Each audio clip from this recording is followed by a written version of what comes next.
We're in section 3 of chapter 5. It is solving multi-step inequalities. On the front, you have 6, 9, 10, 11. Number 6, you get letters to the one side, numbers to the other. When you divide by negative, you flip the sign, open circle, shade to the right. Here you have to distribute. So simplify before you solve. I'm going to add 6 to both sides, which gives you 0. Divide both sides by 15. 0 divided by 15 is 0. 0 is less than v, so v is greater than 0, or equal to it.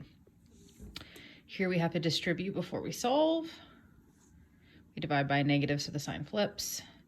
Same thing here, we have to distribute before we solve.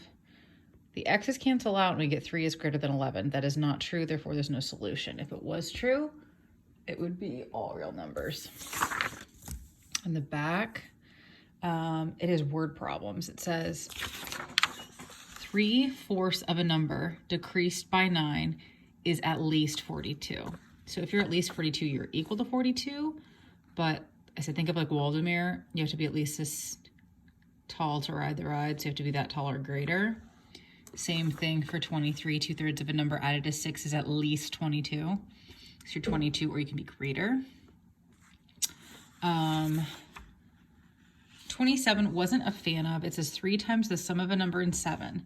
So 3 times the sum of a number in 7. Okay, what I'm not a fan of is the second part. It says is greater than 5 times the number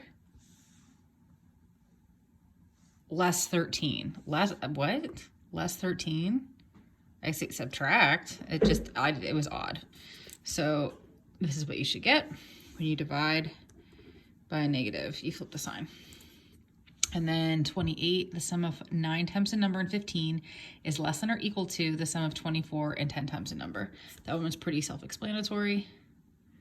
Okay, and then you get greater than or equal to 9. So make sure your name is on the front. Okay, the assignment is titled and put it in the bin.